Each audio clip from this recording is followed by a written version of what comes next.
Hi, and this is Rainy again from Wardlow Property and Solutions.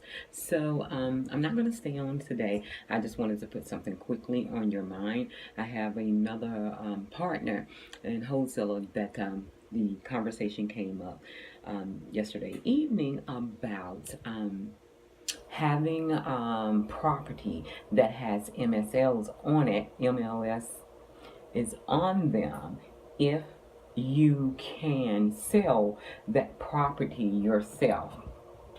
So there is ways that you can use MLS properties, but it's a little difficult, more difficult. It's not difficult because it details a lot of paperwork. And most of the time you're going to need still an agent, even if it is the seller's agent.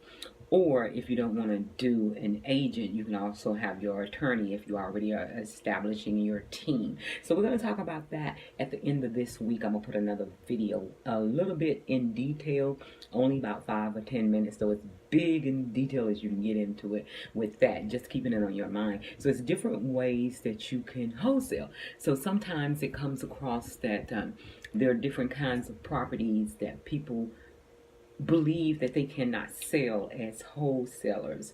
One of the other things that I want to talk in another video after that will be about realtor license. If you're just beginning your company, if you're just getting started, is being a realtor, would it be sufficient for you? Would it help you pick up business? And the answer is yes, but we'll get into that a little bit more later. I don't have my realtor's license yet.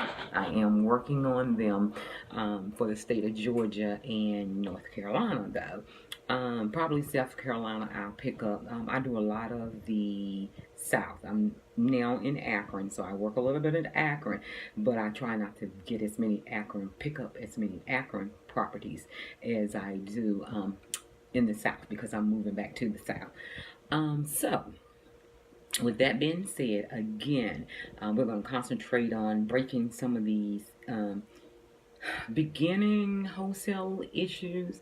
It's not necessarily beginning, really. It's a little complex, but it'll at least get you thinking and headed in the right direction. So I'm going to do that in a couple of days because it takes a little bit more time for that and an explanation to where I can break it down to where you can understand it, so you can at least go away from the video thinking you got a little bit about what was going on. And then again, we're going to talk about realtors. Make sure that you are still doing your driving for dollars. If not, that you're pulling the state you're in or the city that you're in, the county. You can still look for tax property that is behind. These are things that you can do yourself. Or if you have a team, then of course you can have somebody on your team do that. But being that the most of the people that watch these videos are new, some of the words and some of the terminology that we're using, we're going to get off deeper into each issue so that it is easier to understand. So keep coming back. We're going to go a little bit more detail. This probably should be a subject. The MLS, can you sell, being a wholesale, should probably be something we should be doing down the line. But I'm going to bring it to the forefront for you to at least think about it. Think of creative ways that you might be able to use it in your own wholesaling business.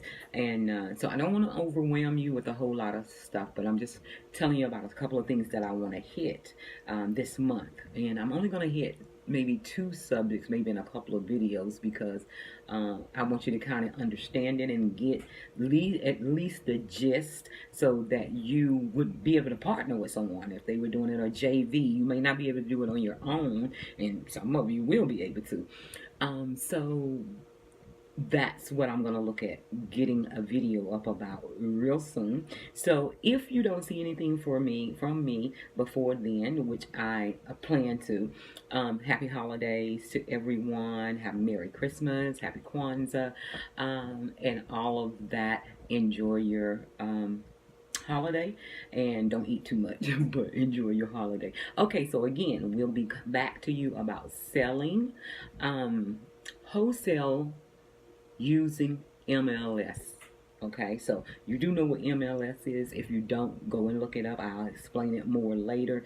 But those are the property that are not off market. They're actually on the MLS, which means that normally you see them with agents being attached to them on the seller side, because the seller usually pays his agent for helping him find a buyer for the property. So in other words, you got to remember, on the other side of it, then you'll have the buyer. Instead of them being a cash buyer, they'll be using conventional loans. So they'll be getting a loan, and it'll be in that area that we'll be talking about. So that may sound, I didn't even want to get off into that, but that's just a little bit. And like I said, at the end of this week, I plan on getting a little bit into that subject a little bit more. So you guys have a great afternoon, and thank you so much. Bye bye.